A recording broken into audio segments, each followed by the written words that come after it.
Hello everyone, welcome to What If Issei Lost the War of Qulippoth and Become the King of Darkness Part 2. Before we start, please go support the Salary-Upper 301 for writing that awesome fanfic. This is the translated version I made. There will be some wrong he or she calling here because it's translated, so let me clear this. Issei is a male in this story. Chapter 4. Back. Author's POV.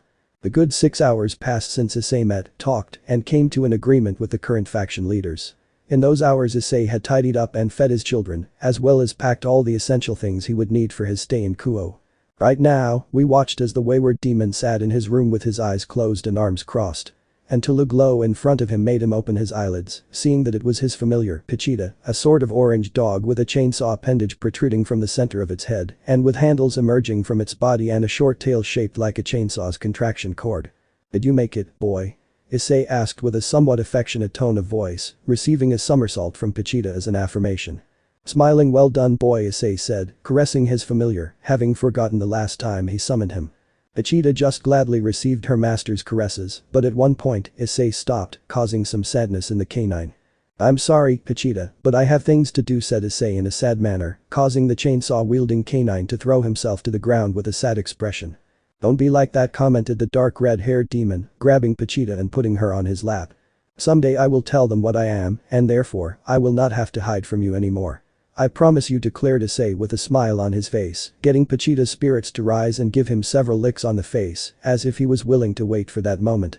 After sending his familiar to the familiar forest, Issei left his room and went to the main room, where he saw how his children were sitting trying to solve a wooden box puzzle, which he had made for his firstborn's 4th birthday.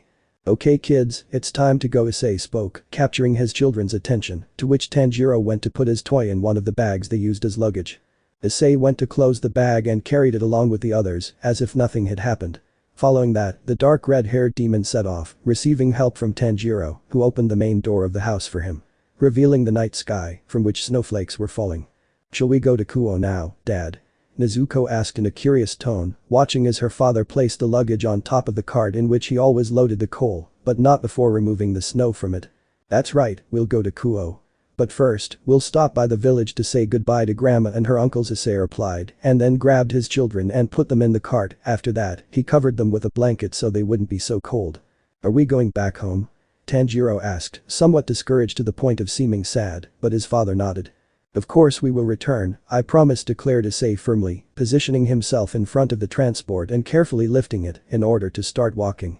Both children believed in their father's word, who continued walking until they reached the entrance of the town in a few minutes. Carefully leaving the cart on the ground, he then lowered his children and the 3 of them set off towards the old woman's house, it being something of vital importance for Issei to say goodbye to her, even though they weren't going to leave forever. But almost upon reaching the house, suddenly Tanjiro and Nezuko let go of Issei's hands and quickly went towards the residence, knocking on the front door several times. "Tanjiro, Nezuko." "Stop," Issei couldn't finish speaking because the door was opened by a beautiful woman. "Hello again, Aunt Emma," both children said out loud, hugging the woman lovingly. "Tanjiro, Nezuko. I didn't expect you to come," the woman commented in surprise, returning the brother's hug. "Hello Emma. I apologize for the chaos these two caused," Issei said in a sorry manner as he approached the aforementioned. "Oh, that doesn't matter. But please, come in, you must be cold," said the woman in a kind tone, stepping aside so the children and Issei could pass. "Excuse me," he said, entering the house with his children, while Emma closed the door and then guided them through the house.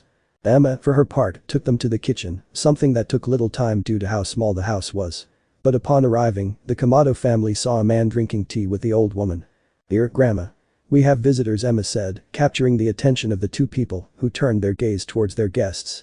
"Grandma," shouted Tanjiro and Nezuko, going to hug the old woman, who got down from her seat to greet her grandchildren.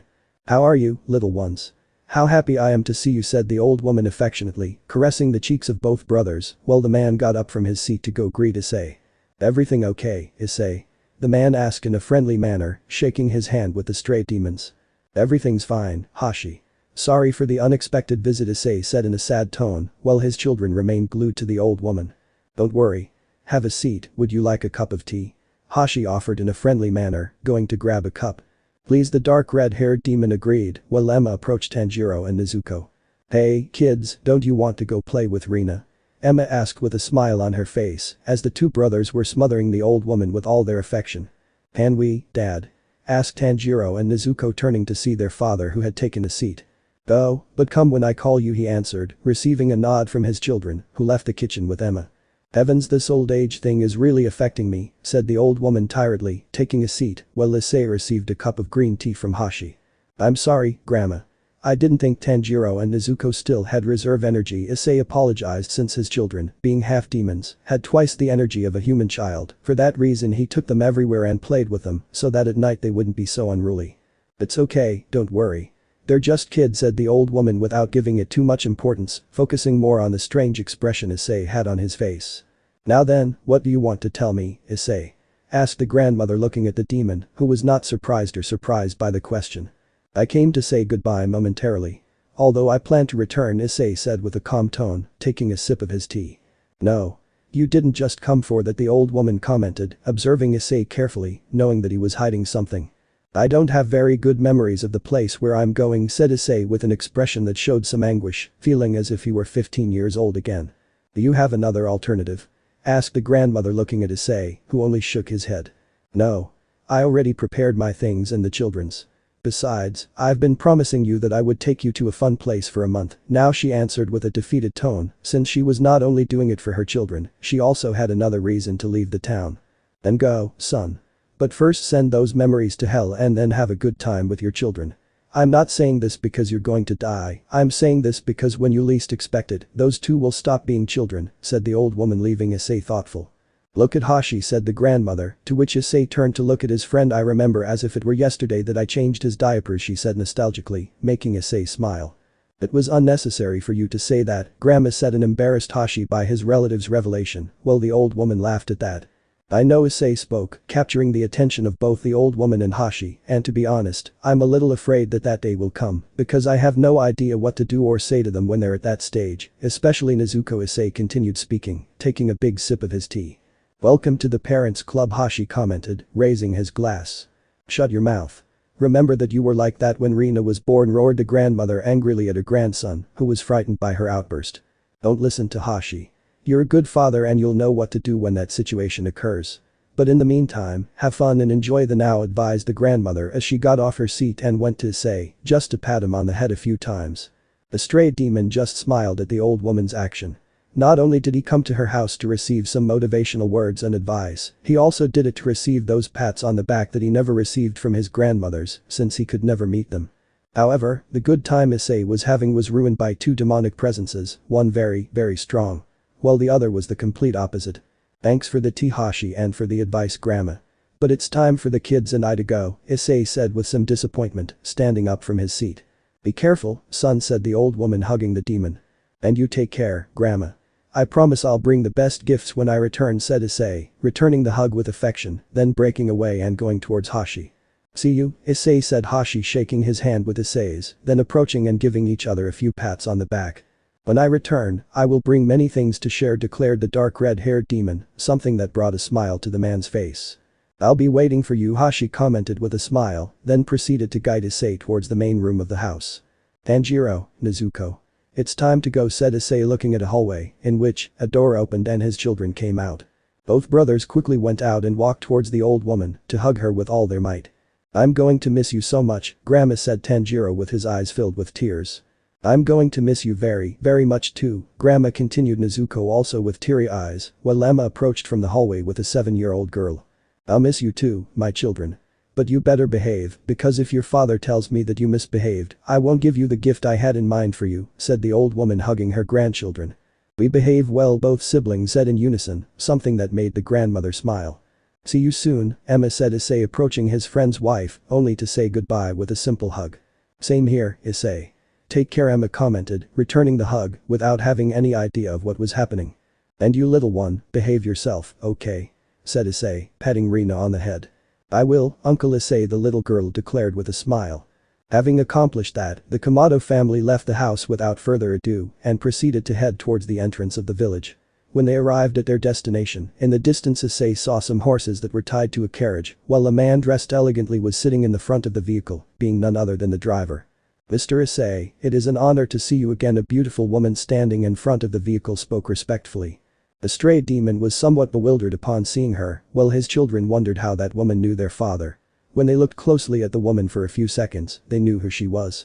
"Yes.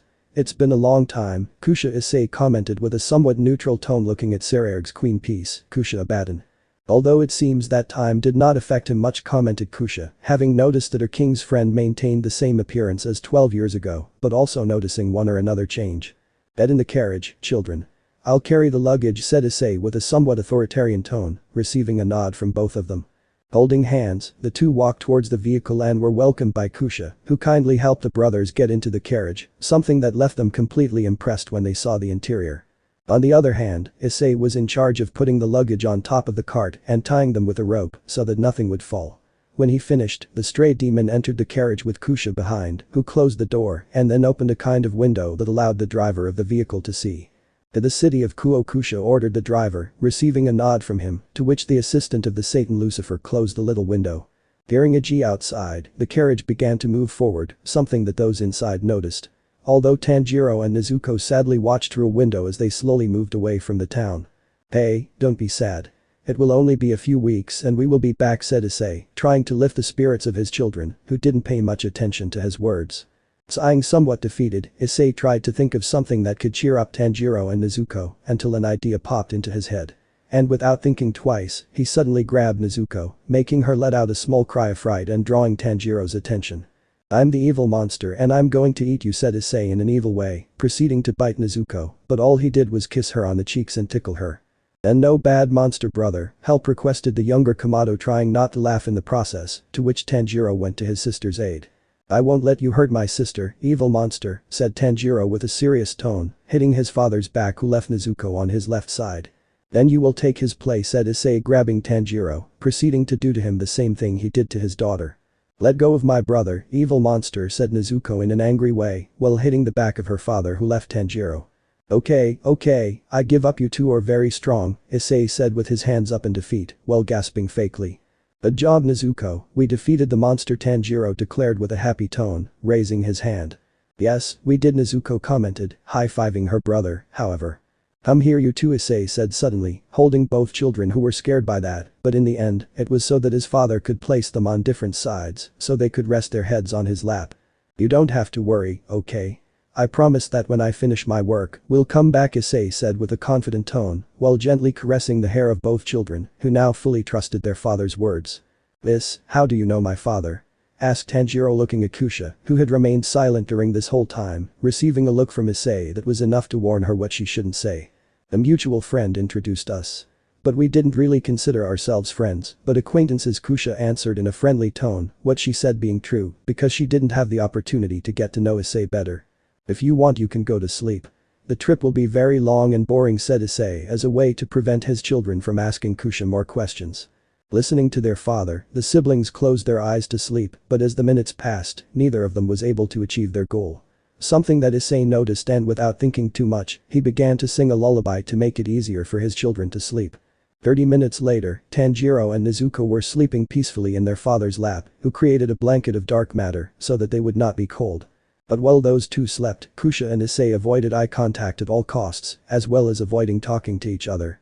They didn't have anything against each other, it's just that neither of them knew how to start the conversation without wanting to avoid touching on an inappropriate subject until something came to Issei's head.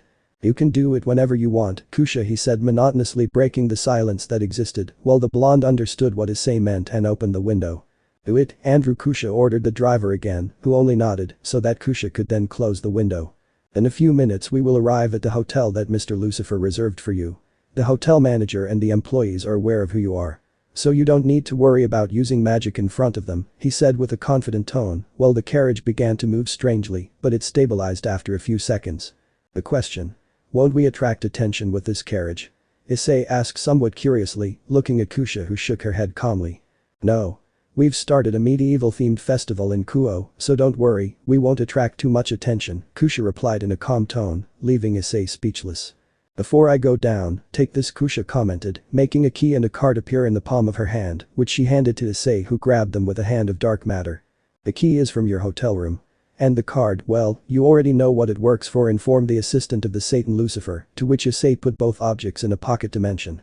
Falling silent again, both Issei and Kusha didn't know what else to talk about, however, the Demon King's assistant focused on Tanjiro and Nezuko, noticing the enormous resemblance they had to Issei. When I found out you had children, I thought you were playing a joke on me. But it seems I was wrong, revealed the blonde, looking at both children, while Issei just stroked their head slowly. I was lucky to have it, Issei declared proudly, being one of the few things he did well in life. I understand how you feel, Kusha said understandingly, after all, she is a mother too. After that little conversation, after several minutes, the carriage stopped and Kusha opened the door and was the first to get out, followed by Issei, who made a great effort to try to get up and at the same time carry his children without waking them up. Once outside the vehicle, he saw a huge number of buildings as well as parked cars or those being driven by their owners. But Issei only focused on the gigantic and luxurious hotel in front of him, from which two valets came out. One proceeded to take care of the stray demon's luggage, while the other approached the ladder. It's a pleasure to meet you, Mr. Issei. Please follow me and I'll take you to your room, the valet named Cedric spoke politely. Wait a second, said Issei, receiving a nod from the valet, who went to help his partner with the luggage. I will inform Mr. Lucifer regarding your arrival in Kuo, Kusha commented, while Issei only turned around to look at the blonde. Thank you for everything, Kusha said, Issei knowing that was the only thing he could say for the help she gave him. You have nothing to thank me for, it's my job. See you soon, Mr. Issei, he said in a respectful tone, entering the carriage, which began to move forward, being seen by Issei. With Kusha gone, Issei began to follow Cedric while his companion had gone ahead, having taken the demons and his children's luggage to her residence. Returning to Issei, he followed Cedric, who told him a lot of things regarding his room, such as we have a backup key to your room, in case you lose the one you have, or we will knock on the door, either to let you know about breakfast, lunch and dinner times or cleaning service, among other things. Although what he said was useless because Issei was ignoring him, he paid attention to the valet when he heard about recommendations for places for children. In addition to a daycare center that was a few kilometers near the hotel, something that was very convenient for Issei to enroll Tanjiro and Nezuko there. But leaving that aside, by the time he reached his room, Issei carefully laid his children down on the bed, while the two valets arranged the luggage next to the door. After doing his thing, the stray demon headed towards the main room where the porters were. You know, if you need anything, call room service and we will gladly assist you, Cedric said with a smile, disconcerting Issei with his high optimism. Fine. But before you go, take this, Issei said neutrally, making a magic circle, taking out a bag, which he handed to the valet, who curiously opened it, finding many gold coins. I really appreciate it, Mr. Issei. I hope you have a nice night and rest very well, he said, surprised and grateful, proceeding to leave the room with his partner, who being the last one slowly closed the door. Letting out a sigh, Issei looked around the presidential suite, not knowing what to do, until he decided to unpack his things. But in the middle of the process, he realized that all of his clothes were somewhat old, not to say worn out. And if he was going to send his children to daycare, he would obviously have to buy a lot of new clothes. The last thing he wanted was to be sued for making them wear old and torn clothes. After finishing unpacking everything and arranging the old clothes in one place, as well as making a shopping list, Issei laid down on the bed next to his children, but just as he was about to fall asleep, he remembered something. I'm sorry, Issei commented guiltily, only to touch Tanjiro's forehead and then Nezuko's. Having lost sleep from doing that, Issei went to the main room to just turn on the giant plasma TV and thus look for something to entertain him all night. The next day. Knock knock. Sitting on the couch and awake, hearing someone knocking on the door, Issei got up and went to check who it was. When he opened the door, he found Cedric, who had a radiant smile. Good morning, Mr. Issei, how was your night, asked the valet, keeping his smile, even though the dark red-haired demon was not in the mood. Good. Very good actually. The pillow was like a cloud, Issei lied, not having closed his eyes all night and with his ass cramping. I'm glad to know that. But I didn't come here to ask you that, I came to ask you something about food, Cedric said, making Issei feel confused at that. What's wrong with the food? Issei questioned, surprised, thinking that being a 5-star hotel there were no problems of any kind, especially with the food. Do you or your children have a food allergy? Asked Cedric, making Issei wonder and even worry for nothing. Don't worry about it, they don't suffer from any allergies, the stray demon replied with a confident tone. I understand. In that case, if you want, you can go down. I'm leaving, said the valet and then left, to which Issei just closed the door and headed towards the room where his children slept. When they arrived, Tanjiro was already awake, sitting on the bed rubbing his eyes, while Nezuko still seemed to be in the world of dreams. What's for breakfast, Dad? Tanjiro asked, half asleep, looking at his father. We'll know that when we go down, Issei replied, lying down next to his daughter. Come on, sleepyhead, we have to get up because we have a lot of things to do today, said Issei, trying to wake up Nezuko while arranging the hair that was in her face. But the younger Kamado turned her head to the other side as a sign that she wanted to continue sleeping, so Issei, having no other choice, carried his daughter in his arms, something that woke her up. Dad said a sleeping Nezuko, not wanting to wake up. I don't want any complaints, young lady, you will bathe with your brother and then we will go to breakfast, understood? Said Issei with a somewhat serious tone, leaving Nezuko with no options who barely opened her eyes. Yes, the little girl answered without much enthusiasm. Change of scene. 2 hours later, we watched as the Komodo family sat in the hotel restaurant, each enjoying their respective breakfast. However, Issei hadn't even taken a bite of his food due to being too deep in his thoughts regarding his return to the supernatural world. Since Tanjiro and Nezuko were partly restricting him from what he once was, and not counting the fact that if he made a clone to take care of them, that could end up affecting him in a bad way in the middle of a fight, but he doubted that would ever happen. And speaking of what once was, it was not like before, his physical and magical abilities were not the same when he fought against the King of Purgatory. Being that time that he trained rigorously and strictly, from then on, he did not do even a push-up again. He could notice all those faults thanks to the mini-fight he had against Surziches, who despite being beaten very easily, assumed that the previous Satan Lucifer also stopped training and therefore became weaker. Something that possibly did not happen with Euklid, and he continued training, and together with the power of darkness he was going to be more difficult to defeat. And although he possessed a better ability with the power of darkness, Issei did not want to settle for trifles and avoid all possible risks by becoming overconfident. So as the first objective in mind. Training to remove some of the rust he had on top. Dad, we're done with breakfast, Tanjiro said, catching his father's attention, who noticed that he had crumbs of food on his cheeks just like Nezuko, so grabbing a napkin he proceeded to clean his children's cheeks. Well done. Now let's go, we have a lot of things to do and buy, she said, leaving the napkin on the table, while her children nodded and got down from their chairs. Without further ado, the Komodo family proceeded to leave the hotel, not only to do everything they had planned, but also to get to know the city. Besides, Issei was curious to know what had changed and what hadn't. At night. Having spent almost the entire day outside, we see how Issei put his children to bed, who were sleeping due to tiredness. Meanwhile, in the main room, 4 valets left several bags inside the room, trying to avoid making as little noise as possible. Issei, after finishing his business, went to the living room and saw how the servants left. When they left, he took care of closing the door and taking out of the bags the things he had bought, which were nothing more than new clothes for Tanjiro and Nezuko, as well as for himself, in addition to having bought a few toys. Arranging and replacing everything, the stray demon took the time to fold the old clothes and store them in a pocket dimension, and the new ones he put in the closets, along with a small box of toys. After doing everything he had in mind, Issei realized that he had nothing else to do except sleep. Although he preferred to take advantage of his current situation and go to hell. But instead of creating a teleportation spell to the Lucifer mansion, he opted to take the train. Change of scene. After a good walk, Issei arrived at the nearest train station he had. The former Haidu just walked towards an elevator and entered it. Ignoring the keys for floor 1 and 2, Issei took out the card he received from Kusha and placed it on the electronic panel, after which he heard a sound that reacted to the piece of plastic. And not for the first time, Issei calmly felt the elevator descend, something that shouldn't be possible, given that there were only 2 levels. Minutes later, the elevator stopped and the doors opened, revealing a kind of huge cave that seemed to have the structure of a train station, having a big difference with the design of the previous station. Exiting the elevator, Issei walked forward without any hesitation and did not stop until he saw a peculiar-looking train, which had demonic patterns of the Gremory clan, along with Surzich's pattern. And as if he were going back in time, Issei saw how his brothers were accompanied by the Gremory nobility talking about a lot of things, while his teenage version stood a little apart without saying a single word. Returning to the real world, the dark red-haired demon approached the railway, the doors opened automatically when he was close, and without hesitation, Issei entered observing that it was completely empty. But out of nowhere, voices echoed as if they came from everywhere, being only a product of his memories. Having sat down on the nearest seat, Issei made himself comfortable, crossed his arms and closed his eyes. Meanwhile, the sound of the train leaving rang out and it began to move, advancing through the dark tunnel. However. Is something wrong, Issei? Ria's Gremory asked with a curious tone, to which Issei opened his eyes, seeing the girl he considered his sister. Young Issei, can you hear me?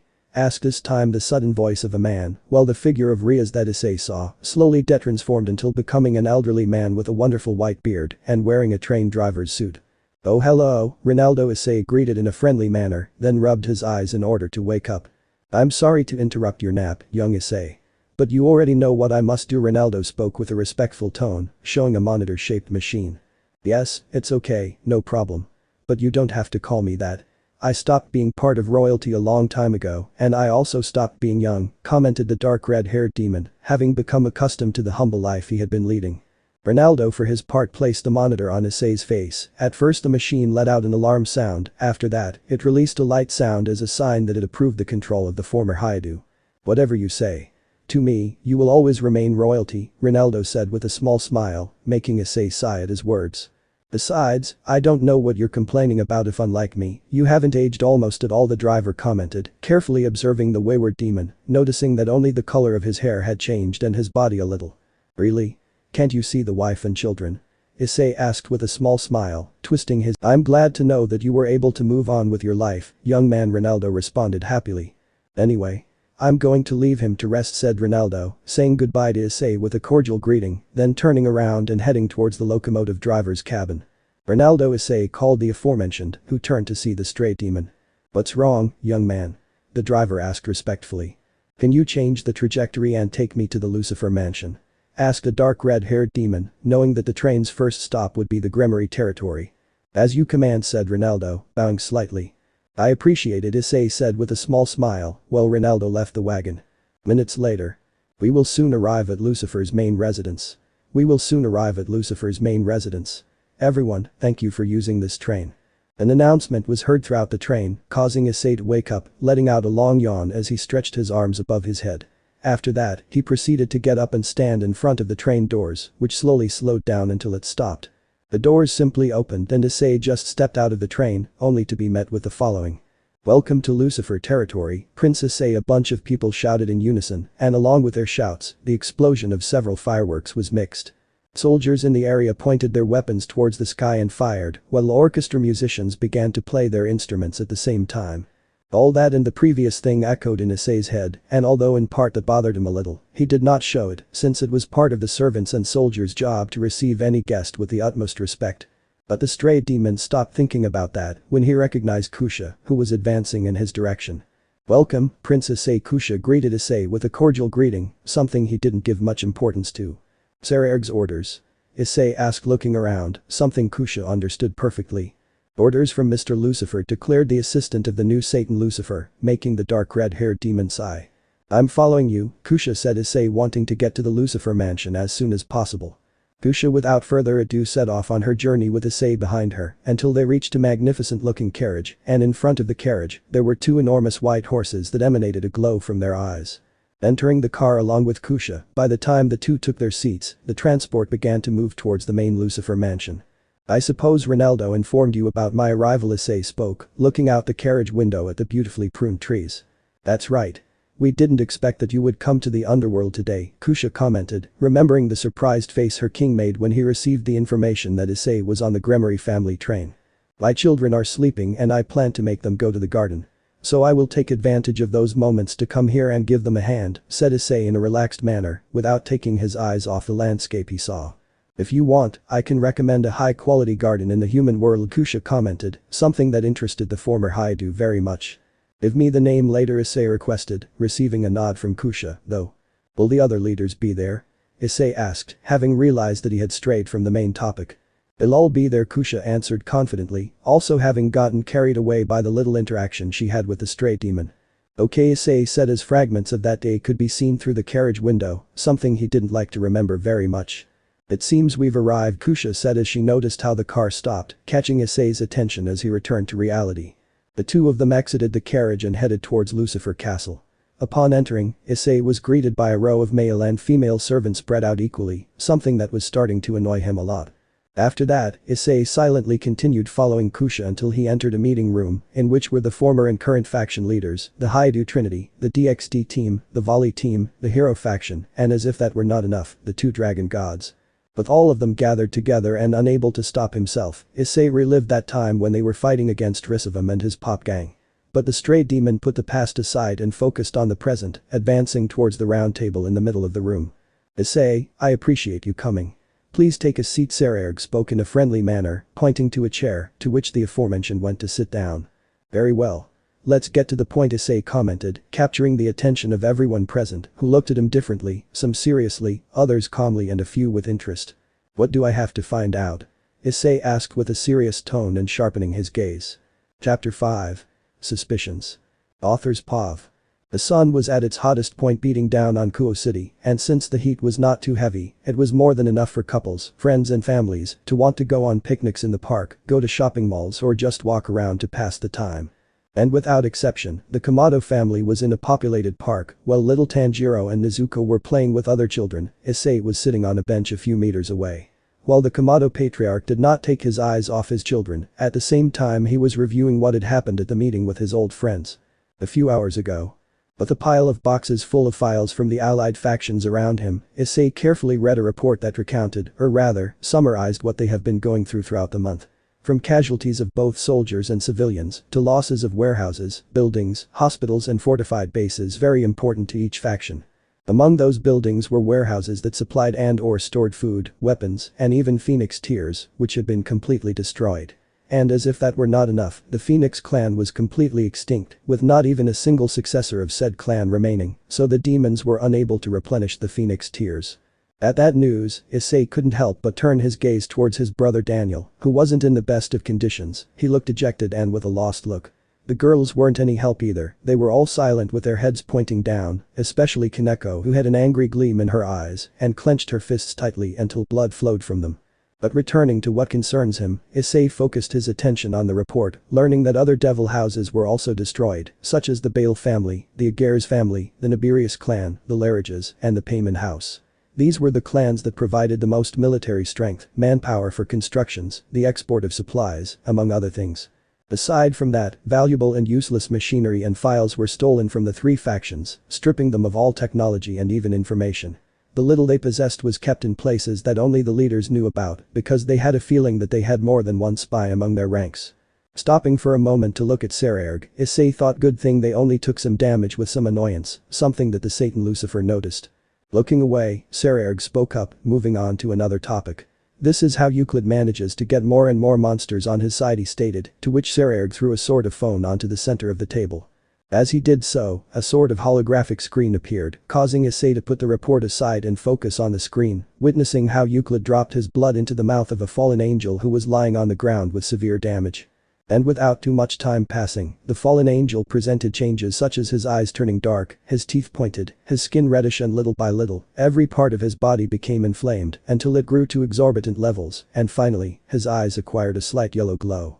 But the stern expression after what he saw, Issei thought that explains not only why Tanjiro and Nezuko were born with this power, but also how they could be born. It seems that my hypothesis was incorrect, believing that it was just a simple magical power that did not belong to this dimension, Issei thought to himself, having realized his mistake and a fact that he could not ignore. Where is their base? Issei questioned with a serious tone, wondering if it was protected or not.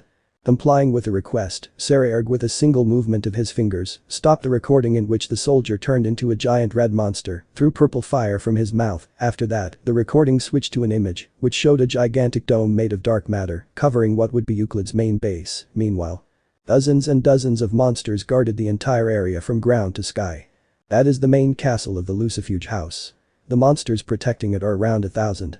We don't know if there are more inside, Sererg reported, leaving Issei somewhat thoughtful. Proceeding to close his eyes, Issei tried to memorize all the information received, or at least what he thought was most important, while the rest of those present decided to remain silent so as not to interrupt him. Although during that process, those who saw Issei could not help but compare him to his self of the past, which, despite not remembering clearly, leaving aside his appearance, they had no doubt that the aura he possessed now was totally different from that of back then. After a couple of minutes, Issei proceeded to say the following: I will take the files to read them in more detail. I will try not to destroy most of everything. And after those words, Patriarch Kamado stood up from his chair. Nodding calmly at his words, Sererg spoke up. No problem, we have copies, he stated somewhat calmly, without giving much importance to the matter, to which Issei put the boxes of files away in a pocket dimension. Coughing to get everyone's attention, Azazel decided to speak. Before you go, would you like to share something with us? He questioned discreetly, making Issei sigh, who prepared to answer. To be honest, Euklid has a very good handle on the power of darkness. It took me more than a month to become aware of how to use it. I also had no idea that with my blood I could transform anyone into a monster, Issei expressed calmly. Even so, he was trying to choose his words as best as possible. Although Azazel spoke up, getting Issei's attention, Euklid and you were not born or gave any indication of this power. So there are two options, you found it or someone granted it to you, the fallen one expressed thoughtfully, observing Issei carefully. Receiving the gazes of everyone present, Issei only limited himself to crossing his arms, it's the second one. I obtained this power when I was imprisoned in one of Risavum's bases, although the guy who gave it to me did so through a dream. He convinced me that if I accepted I would be able to free myself, and as you might guess, Issei stopped his speech to make strings of dark matter come out of his body and begin to surround him. Except, he said indifferently as the dark matter returned to his interior, as for Euklid, he must have most likely run into the thing they released and decided to give it power. He finished speaking, to which Azazel decided to save the questions he had for another time. Although taking advantage of that, Great Red stepped forward. Do you have any idea what kind of being was the guy that granted you such power? He questioned with a stern expression, since just like Office, they never thought there would be a being similar to Trahixa. Placing his hand below his chin, Issei turned his gaze upwards as if he was thinking, I don't remember much. I only know that it was so huge that it reached the sky and had the appearance of an old man, he replied vaguely, though he was just playing dumb. Looking down in an attempt to recognize someone with those descriptions, Great Red gave up. There's no point in me trying to remember something that even I don't know. I always was, always am, and always will be in the dimensional gap, he said with some resignation. Nodding in confirmation, Offa spoke, that's right, so do I. Perhaps the biblical God had something to do with it, after all, purgatory is one of his creations, right? She commented, observing the angels present shrewdly. Remaining thoughtful after the words of the Infinity Dragon, Gabriel speaks up, it's true, I even dare to say that he was there before my brothers and I were created. What do you think, brother, Azazel? She asked curiously, observing the aforementioned, who received the attention of most of those present. Clearing his throat to speak, Michael steps forward. You're not wrong, Gabriel. Shortly after Lucifer and I were the first angels to be created, when we asked Father about purgatory, he didn't tell us much, only that it was a dimension where all evil would be contained in order to destroy it in the future, he answered with a certain melancholy. More and more questions regarding purgatory, or the type Issei described, began among most of those present, causing there to be more questions than answers. Why God this? Why God that? Nothing led anywhere. While that was happening, Issei looked on with a blank expression. Who would have thought that things would end like this, he thought in surprise, believing that everyone would not take their eyes off him just for possessing the same power as Euklid, and for longer. That's enough, Kaneko roared in anger, causing silence to reign in the room. Everyone including Issei turned their gaze to an angry Kaneko, her eyes were watery, about to cry, at the same time, her hands were leaking more blood than before, and as if that weren't enough, a wide aura surrounded her to the point that it cracked the ground under her feet. You're here asking questions that aren't important, instead of attacking the bastard who killed my friend, she exclaimed angrily, unable to hold back her tears, which began to slide down the bridge of her nose. Some of them stuck their heads in the ground, others just looked away in any direction, but still, the silence continued in the room without anyone answering Kaneko. On the other hand, her sister Kuroka tried to comfort her by hugging her, but the albino just pushed her aside roughly. I'm sure that if it had been a family member or a friend of yours, they would be making a plan to attack right now, and they wouldn't be here talking, Kaneko said angrily as she stared at Issei, who had a calm expression and was standing with his arms crossed.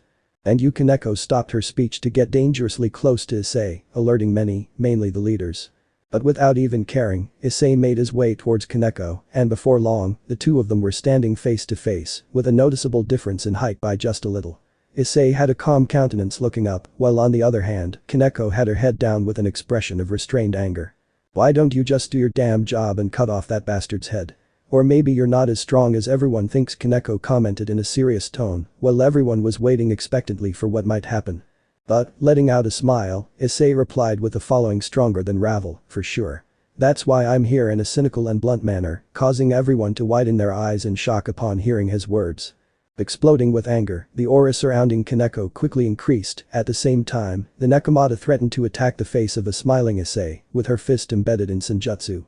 But before things got more serious, Eren intervened by protecting his younger brother with a protection spell. At the same time, Kuroka also acted by touching her sister's head with 2 fingers, who fell unconscious in her arms.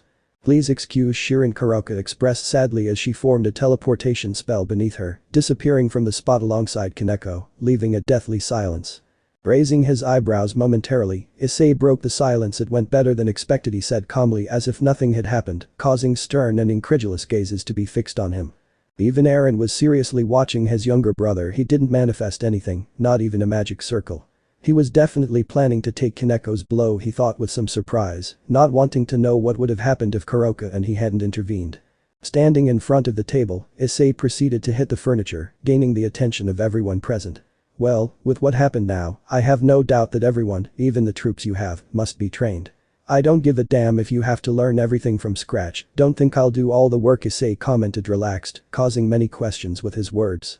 With a raised eyebrow, Cao Cao spoke up, when you refer to everyone, you also. Cao Cao stopped speaking as he received a nod from Issei. That's right, I'll train too. I'll make a dome so they won't be attacked until then, he commented calmly, causing everyone to stop and think carefully about that proposal. But smiling, Issei says, though I'm just saying, unless stopping his speech, everyone witnessed how a mark appeared on Issei's forehead, and his eyes turned a dark purple go and ended all here, and now he expressed confidently, as he could shake off some of the rust fighting Euklid's monsters.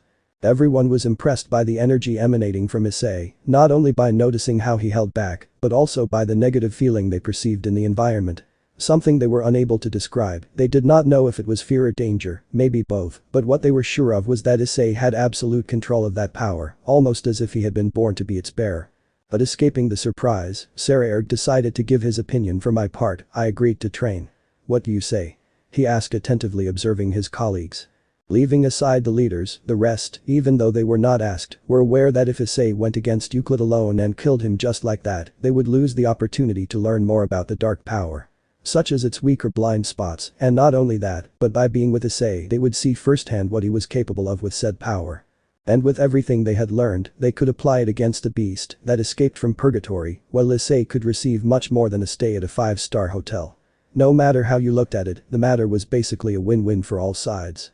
We agree, the rest of the current leaders said almost in unison. Clapping his hands, after that action, the atmosphere became calm and bearable at the same time that Issei seemed to have deactivated his power to say the following: very well, let's get to work. Somewhat encouraged, even having a smile on his face, after that, he headed towards the exit. Curious as to what Issei would do, the leaders stood up from their seats, while the rest prepared to follow the exiled demon. On the other hand, just as Issei was about to touch the door handle, he raised his head, as if he had remembered something. Right, I almost forgot, Issei commented calmly, causing everyone to be baffled by his words, until they felt the atmosphere suddenly become tense. But unlike before, everyone could see the tension in the air, even the furniture around them was shaking because of it. Even the dragon gods were impressed, watching as their arms trembled slightly, a sign of their instincts, warning them of impending danger. Aware that Issei was the one responsible, everyone looked at him as if they were searching for an explanation, witnessing how the aforementioned turned around, having only his dark purple eyes, looking at each and every one of them penetratingly, as if he was inspecting every corner of their souls. If I find out that you or someone related to you approaches my children, Issei stopped speaking to narrow his eyes affectionately and indicate with his index finger a cut on his neck. I will kill you, he declared with a sweet smile. Being more terrifying than cute, everyone realized that Issei was serious, as the tension in the atmosphere was increasing to the point that unconsciously, their knees began to tremble.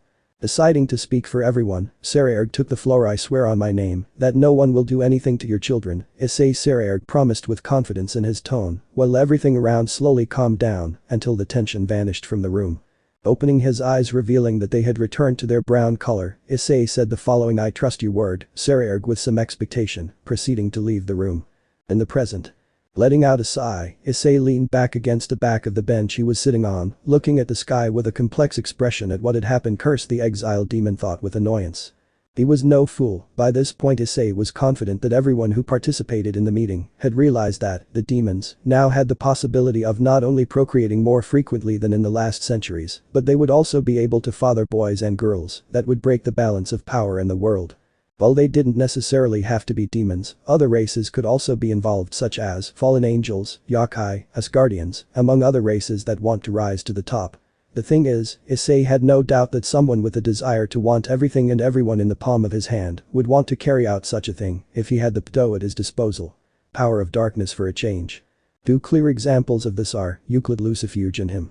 Which, there was no need to say much. The first managed to sow chaos in the allied factions in a matter of a month, while the other, despite not having fought or trained for years, also had the ability to sow chaos equal to or greater than that imposed by Risavim's pupil. Issei was almost certain that Azazel, Ajuka, some other scientist or perhaps all of them together, were experimenting on the monsters to further investigate the POW, although he doubted they would be able to get anything, at least not too much, since he had the feeling that those monsters did not have much affinity with such power, serving more as foot soldiers than anything else. And if by chance in life they had something special and developed something, with a little they had, I was sure that it could be some kind of alpha prototype and to a certain extent beta. In order for their experiments to yield fruitful results, they had to have all the technology again, and not only that, but they also had to have the body of Euklid, the creature that escaped from purgatory, or their own. He didn't count Tanjiro or Nezuko, since he was in charge of threatening those who were at the meeting, although he was aware that those from the demonic council, some demonic clans with the idea of repopulating the race or some others, were going to go for his children. For which, he was more than prepared for that moment, not only having put protection spells and alerts in case something happened, but he was also willing to leave 2 clones to take care of them. And although he was going to lose 1/3 of his power, he was willing to sacrifice everything to protect them from everything and everyone.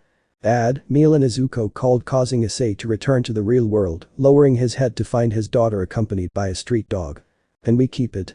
The youngest Kamado asked with her eyes shining with expectation. Shaking his head, Issei says the following: I'm sorry, but no. Issei stated firmly and resolutely, crossing his arms in denial. With a disappointed face, Nezuko says, why not? She asks somewhat unhappily without looking away from her father. Standing tall to show firmness, Issei replies, because where we live they don't allow dogs or cats, pets in general, with some sternness, averting his eyes upwards. Also, Pichita might possibly try to eat him, he thought with some worry, remembering how jealous and territorial his familiar was. I want hair, Nezuko expressed with some urgency while hugging the stray canine, under Issei's complex expression. But suddenly, an imaginary light bulb went off in Issei's head. Okay, I'll let you have it, Issei commented with a light smile, making Nezuko happy to the point of making her jump in celebration.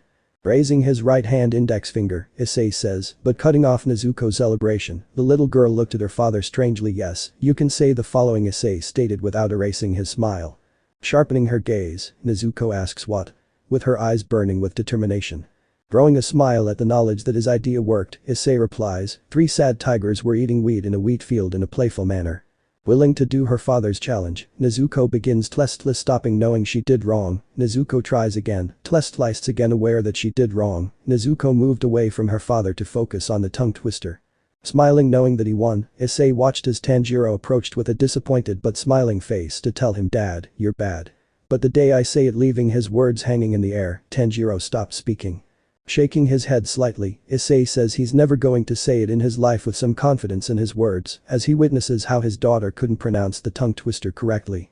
But knowing that lunch was almost here, Issei clapped his hands, which caught Tanjiro's attention. Well, that's enough for today. Go gather your toys, Issei ordered calmly, giving 2 backpacks to Tanjiro, who nodded without replying. Yes, Tanjiro commented, approaching his sister and grabbing her hand. Come on, Nezuko, he said, heading to the place where they left their things. Without taking his gaze off his children, Issei leaned his back against the back of the bench, watching with a certain calm, but also with melancholy. Leaning forward and lowering his gaze, Issei focused his eyes on the ring on his ring finger, beginning to turn it with a certain fondness, remembering both the good and the bad times he spent with Kai. Excuse me, a man's elegant voice caught Issei's attention, who quickly exited his world. Turning around to see the person who spoke to him, Issei saw that it was a middle-aged man dressed in noble clothing, but stopping for a few seconds to get a better look at him, he was surprised to sense the Pto energy inside him. Instinctively, Issei quickly stood up and took a distance, seriously observing the man in front of him. Damn, I got completely distracted. If I had wanted to, I would already be dead, Issei thought with some frustration without diverting his attention from the man who spoke to him. But remembering that he was in the park, Issei turned to look around, noticing how he was capturing the attention of most of those present, even his children, who stopped gathering their toys to see what was happening. Returning his attention to the man, who was as calm as he could be, Issei just clicked his tongue, knowing he had no other choice. Sorry, you caught me by surprise, Issei expressed in a friendly manner, acting obviously, to which the park returned to how it was before, almost. Approaching the man without appearing hostile, once close, Issei says, what do you want? But first, who are you? He questioned with a fake smile. Bowing slightly, the man replied, good morning, Mr. Issei. My name is Chandler, servant of Mr. Euklid Lucifuge. The man introduced himself with a certain elegance, after which, he stood up straight. Chandler is a short elderly man with green hair, beard, and long pointed mustaches. His clothing includes a suit and rings with elaborate designs suitable for nobles. As for my presence, I was sent to inform you that Mr. Euklid would like to have a conversation with you, she said calmly, while Issei only worsened his expression upon hearing Euklid's name. What does that guy want with me? Issei questioned himself, somewhat dismayed, not having expected Euklid to contact him. "Dad, we're done," Tanjiro warned in the distance, somewhat animatedly, accompanied by Nezuko, alarming Issei even more. Once near their father, both Tanjiro and Nezuko looked curiously at the man their father was talking to, noticing how he didn't take his eyes off them. "Who is he?" Tanjiro questioned curiously, pointing at the man.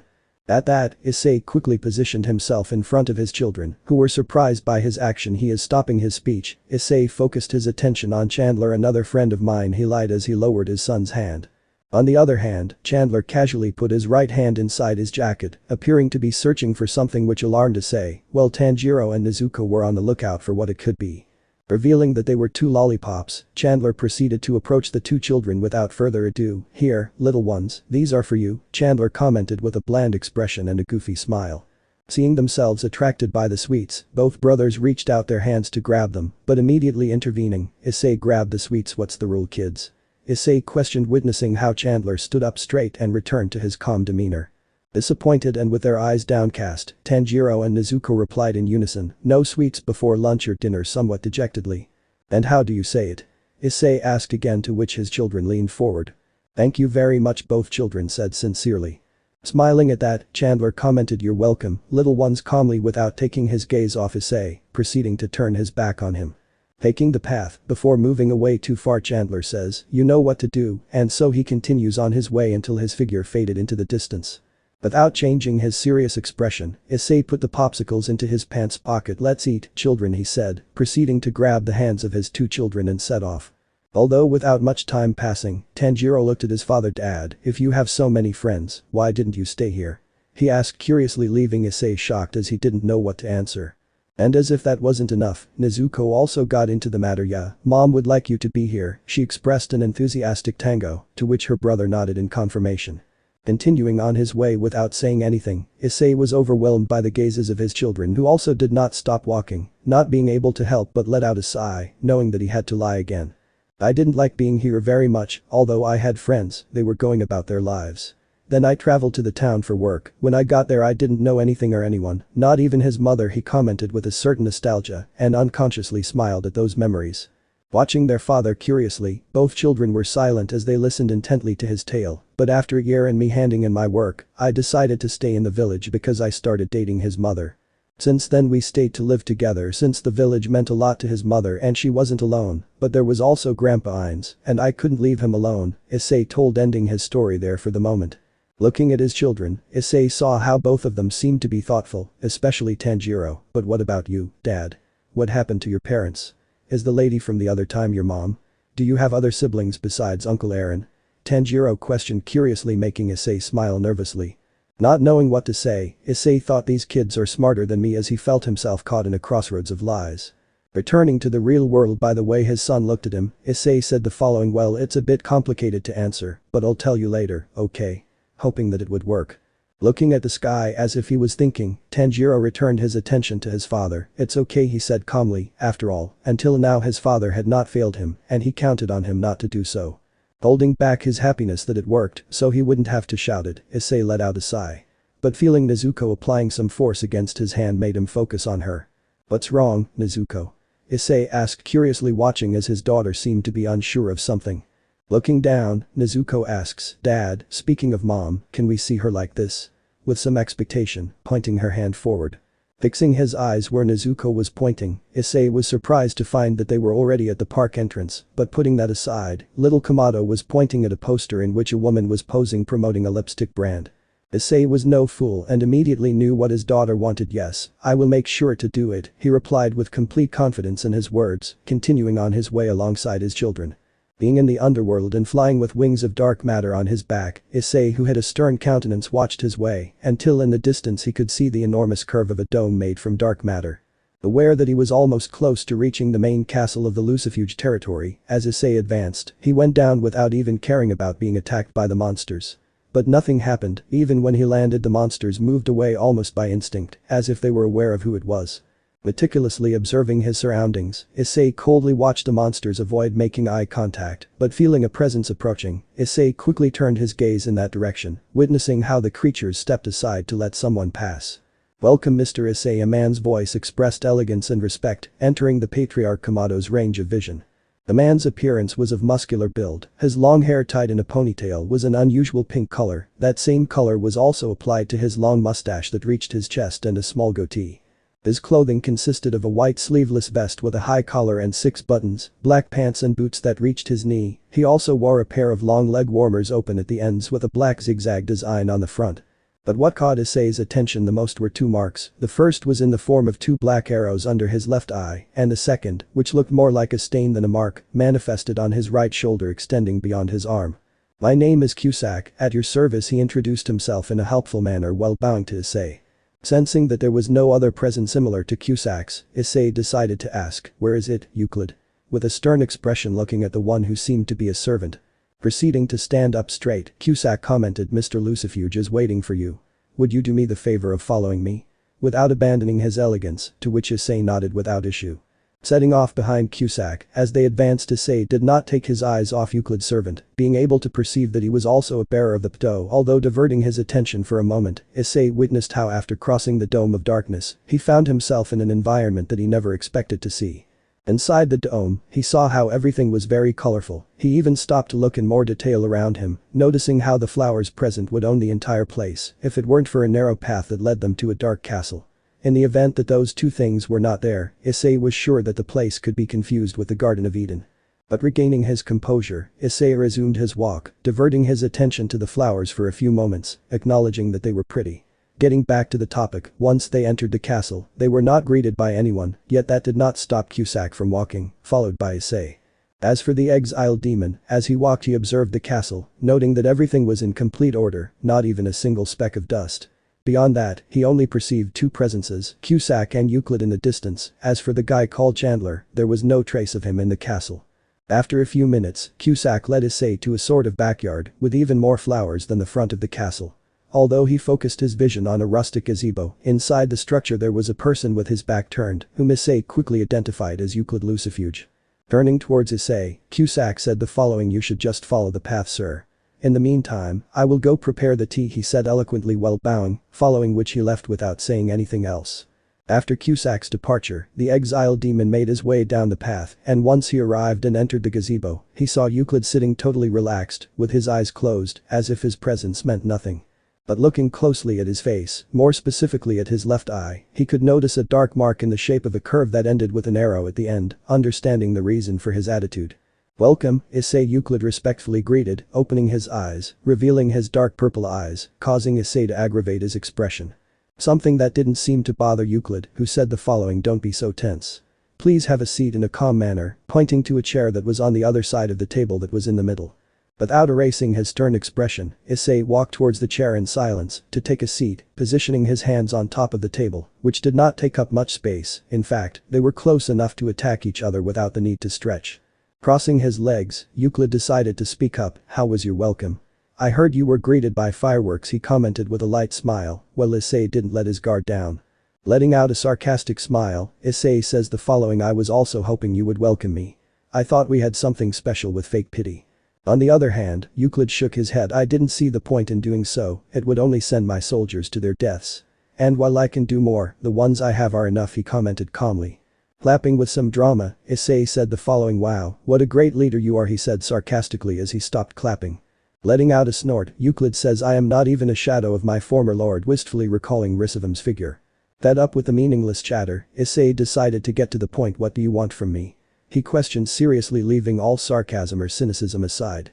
Raising his hands, Euklid replies, "Easy, easy. Let's chat until tea comes," but Issei couldn't care less about that. Sharpening his gaze, Issei returned the question, "What makes you think I want tea?" Issei questioned with a serious tone while carefully observing Euklid. Sighing, Euklid manifested a magic circle in his left ear to say, "Qulippoth, change of plans, our guest does not want tea," he announced, somewhat disappointed. After that, he cut off the communication. "Fine, since you don't want anything, I'll get straight to the point." Stopping his speech, Euklid coughed a little to clear his throat. "I want you out of this whole matter," he requested with a stern tone, staring his eyes at Issei. Crossing his arms and leaning against the back of the chair, Issei says the following: "I didn't expect you to be so sincere," he commented with some surprise but remaining calm. Letting out a sigh, Euklid stood up from his seat under Issei's watchful gaze. "I am aware that I am no match for you, not even with this power. Facing each other would only delay my end," he said calmly as he proceeded to leave the gazebo. With a serious expression, Issei thought, does he even know that I eliminated the King of Purgatory? Somewhat puzzled, but he wanted to keep up appearances. But returning to the real world, Issei focused his attention on Euklid, who was standing on the path observing the flowers. Are you planning to give up? He questioned with some confusion, making Euklid laugh lightly. Proceeding to crouch down, Euklid carefully grabbed a flower. Not at all. I will die following the ideals of my Lord Risivam, he replied nonchalantly as the flower in his hand withered and turned into dust. With a raised eyebrow, Issei did not take his eyes off Euklid. Then what do you want me for? He questioned somewhat seriously until he noticed how Cusack was approaching with a cart which had a tray covered by a silver lid on top. Smiling lightly, Euklid made his way towards Cusack, who stopped in his tracks and bowed to him. Tell me, Issei, what did the allied factions promise you in exchange for your cooperation? He asked, turning around to look at Issei. Noticing how the exiled demon only remained silent, he understood the answer. I see, Euklid expressed relaxedly, making a slight movement with his hand for Cusack to leave. After that, Euklid got even closer to the cart. In case you didn't know, monsters, or new demons as I like to call them, their power is classified according to the amount of hearts they have, he informed to Issei's surprise, as he was unaware of that. Believing that this information had passed him by, Issei immediately tried to recall it, but to no avail, until Euklid spoke up. The blue ones have between 2 and 3 hearts, being the weakest so to speak. On the contrary, the grey ones, which are the strongest, have between 5 to 6 hearts, he informed calmly, while touching the lid covering the tray with some anxiety.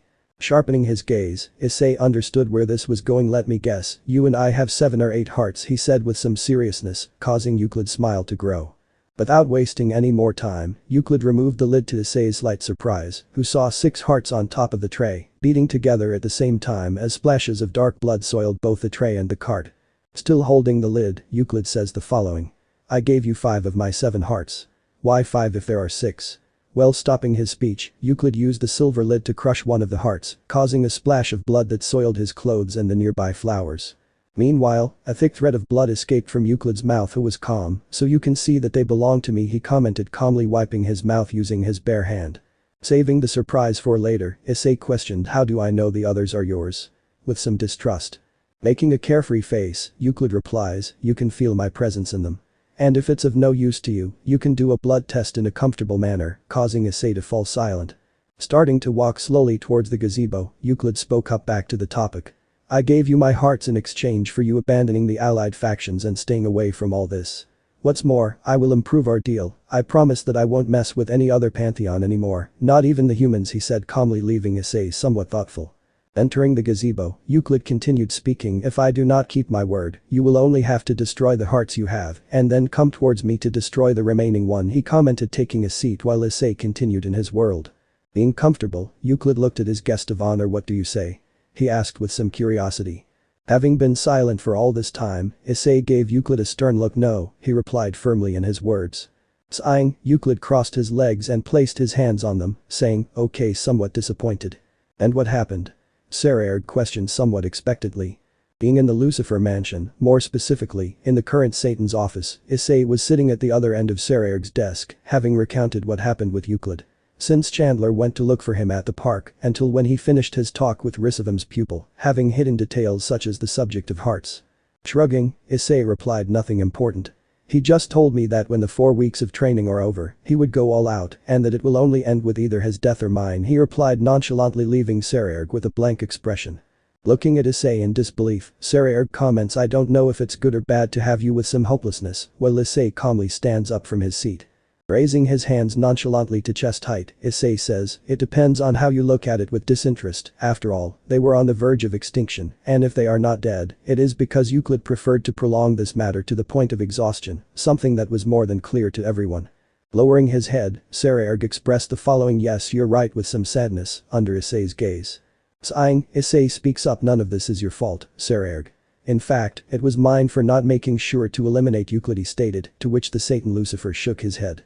Proceeding to stand up and turn his back on Issei, Sererg walked over to a nearby window. Even if you put it like that, we had something to do with it too, he commented with some guilt, confusing Issei by his words. Staring at his reflection as if reminiscing about the past, Sererg said, if we hadn't believed that Qulippoth had been dismantled back then, perhaps none of this would be happening, and you wouldn't have gone through those things, he said regretfully, mesmerized by his reflection. Letting out a snort that forced Sarayarg to turn around, the Satan witnessed how Issei didn't seem to care about his words. What's done is done, Sarayarg Issei expressed nonchalantly, leaving his friend with a bad taste in his mouth. Raising his arms, Issei says the following: the underworld was at its greatest peak, dozens and dozens of devils demonstrated that, and of course, I was not part of them, and I never would have been. I was even lucky to be born into nobility, because if we were honest, my life was to remain among commoners with complete calmness to the point that it seemed to be total disinterest. Well, Sarayarg did not know what to say to that. Lowering his arms and placing his hands on his hips, Issei did not stop his speech, although after all, I obtained this power, because if it had been someone else, what gods would we have to pray to? He finished with a serious tone, making Sarayarg become thoughtful. After processing it for a few seconds, Satan Lucifer nodded in confirmation. Yes, you're right, he said seriously, looking at Issei. Standing firm as if he had made up his mind, Sarayarg approached his desk with Issei as a witness. What are you doing? Issei questioned, curious as the Satan seemed to be searching for something among the mountains of paperwork. But when he found what he was looking for, Sarayarg placed a sheet of paper on top of his desk. It's a peace treaty, Issei Sarayarg stated as the exiled demon approached to see it in more detail. However, Sarayarg threw the treaty in his direction, as Issei looked at him for an explanation. Listen to me well, Issei. Well, I'm doing this because I need to calm all the factions down because of your involvement. I still need your help, he said seriously, causing Issei to cross his arms. Noticing how Sarayarg was serious, Issei asked what's wrong. Somewhat sternly, having the feeling that Euklid was just the beginning of a bigger problem. After Issei's question, a sign that he might cooperate, Sarayarg answers, I can't assure you anything, but apart from traitors who are on Euklid's side, I also suspect that others are taking advantage of this whole matter to make their own side using the monsters we've managed to eliminate with some urgency, leaving Issei somewhat thoughtful. During this time, Issei thought that the allied factions could become enemies due to the hidden information, but after Sarayarg's words, he doubted that. Even so, he decided to abandon any doubts and verify that this was the case. Looking at Sarayarg, Issei asks, what do you mean by that? Playing dumb as if he didn't know anything. Sighing and resting his hands against his desk, Sarayarg replies, in the meeting we have withheld information from you, Issei. Among those things, was the discovery of more than one heart in the bodies of those creatures, all of them. In the end, we came to the conclusion that not only Euklid, but you and your children as well, should have the same applied with honesty, to which Issei showed false surprise at that. However, Sarayarg didn't end there. Another discovery we made was to experiment with their blood. We did it on deceased bodies of soldiers, and there were even volunteers, but in the end, they all turned into monsters, regardless of whether the dose was little or a lot, he reported, while Issei remained silent, still showing some surprise. Straightening his posture, Sarayarg continued speaking, although we did not achieve anything with the resources we have now. Everything could change if we had the ones Euklid stole, and if we have that possibility, anyone else would have it. For that reason Kunu, Thor, Gabriel, Shemhazai and I decided not to tell you anything related to that in the meeting, he said with some seriousness, turning his back on Issei. This time taking the matter seriously, Issei processed who could be the traitors, not hesitating to say the following, I don't doubt that the elders of the council are involved, but do you think Surziches or Azazel could also be involved? With some curiosity, leaving aside all player joke. Without confirming or denying, Sarayarg says it's a possibility with a stern tone, looking out the window at the outside of the castle. After this last exchange, Issei decided to reveal his intentions. I already knew it, he said, surprising Sarayarg, who turned to see him. Realizing his poor choice of words, Issei immediately corrected himself. I mean the matter of hearts, I talked about that with Euklid. As for the experiments with the monsters, it was an assumption, the rest, that did take me by surprise. You're not the only one who is suspicious, Sarayarg the exiled demon explained, causing the Satan Lucifer to smile. Bringing a hand to his head, Sarayarg felt a little foolish as he recently realized that he had been tested. Yeah, I guess that's fair, he expressed calmly. After all, he also did the same with Issei. But resuming his stance, Sarayarg then says, I know I promised you I wouldn't involve you in these kinds of matters anymore after what happened with Euklid. However, if we ignore this, a bigger mess would happen than there is now. Not to mention that the factions finding out that you made the dome around almost the entire underworld has only aroused the interest of the strong and the weak regarding this power, the Satan explained, causing Issei to have a blank expression. Aware that Sarayarg indirectly told him in the past you were weak, but now that you have returned and are stronger than anyone, many want to have the same power as you. Issei did not reply or object. After all, he was absolutely right. But returning to the topic, Issei stopped to think more cautiously, being aware that if he took care of Euklid, after that, he would have to deal with a faction of traitors, possessing the power which surely would not have scruples about attacking other pantheons left and right, including the human world. He was strong, yes, but he wasn't omnipresent. He couldn't go from one place to another protecting civilians and killing his enemies. Although he could use his clones, the maximum he could summon was 5, and the punishment was that his power was divided by 1/4. And as if that weren't enough, his children also limited him. Although he trusted that Eren and even Saraerg would be able to protect them, he preferred to do it himself. Simply put, I couldn't ignore this new threat. Sighing, Issei says the following: I guess there's no other way, he expressed resignedly, approaching Saraerg's desk to grab a pen that was nearby. After that, without even hesitating, Issei signed the peace treaty under Saraerg's gaze, which brought a smile to his face. Thank you very much, Issei the Satan expressed sincerely, being aware that he could only say that since he could not give him anything in exchange for his cooperation, at least for the moment. Dropping the pen, with that same hand Issei shook it disinterestedly. We are friends, remember? Besides, Issei stopped his speech, turning around when he sensed a presence approaching the place. As a father, I know what you feel. He finished his line with a smile, observing the entrance of the room. After Issei's words and action, Saraerg looked at the doors of his office, witnessing how they were opened with a bang by a short 11-year-old boy. His black hair is long and robust, his eyes were dark blue. His clothing consisted of a white and light blue striped shirt, a beige vest and blue pants. Fixing his eyes on Saraerg, the boy spoke. Dad. I'm done training, the boy stated firmly, raising his arm in an attempt to demonstrate his non-existent muscles. At his intrusion, Saraerg only limited himself to smile. Servant, we have visitors, the Satan commented, to which the boy focused his attention on the exiled demon. Approaching the aforementioned ones face to face, Servant extended his hand, which Issei reciprocated by shaking his limb. Nice to meet you, Issei Kamado. Issei introduced himself by separating his hand from his friend's son, who did the same. Nodding, Servant says, my name is Servant. My dad says you're strong, but I'm sure he's stronger, he stated firmly, causing Issei to smile as he looked at Saraerg. Satan Lucifer just grimaced, to which Issei turned his attention back to Servant. In the past, for sure. Today, it's debatable, Issei commented with some doubt, but Servant was true to his belief. Snorting, Saraerg's son expresses I'm sure he will win, completely stubborn, while Issei didn't know what to say to that. Although after that last thing, Kusha entered the room bowing. 1,000 apologies, I was just informed of what happened, the Abaddon expressed sadly, standing up straight. Shaking his head, Issei states no problem, I was already retreating anyway, calmly, already doing part of what he had in mind. Extending his fist toward Servant, Issei says nice to meet you sincerely, to which Saraerg's son reciprocates by fist bumping. Raising his hand in a friendly manner, see you later, Saraerg. Issei bid a friendly farewell. Nodding, Saraerg replies see you soon with a smile, while Issei focused on Kusha. Bowing slightly, Kusha, Issei stated, which Saraerg's wife reciprocated in kind. In full bow, Kusha says take care with sincerity, proceeding to stand up straight. Following that, Issei cast a teleportation spell beneath his feet, disappearing from the Satan's office in a matter of seconds in an intense glow. Emerging from the magic circle, Issei saw that he appeared in the bathroom of the hotel he was staying at, so without taking too long, he left the place, meeting 2 clones of himself, one in the living room and the other in the kitchen. Both clones noticed the presence of the original, so they proceeded to approach. Once that was done, the real Issei asked something out of place. With some alert, receiving a denial from both clones. The one on his left answers no, we've investigated but nothing. The only relevant thing is that Tanjiro had a nightmare, with confidence in his words. Nodding in relief, Issei comments okay. Thanks for that, quietly, receiving simple nods from his clones.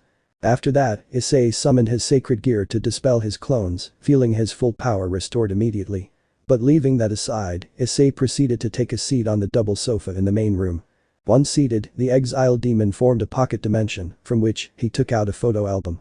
Opening it, he revealed a bunch of photos of Kai alongside him when they had gone on their honeymoon to different parts of the world. However, among those photos, one was special for him, with Kai in a wedding dress and him in a wedding suit, the two of them together holding hands and smiling at the camera.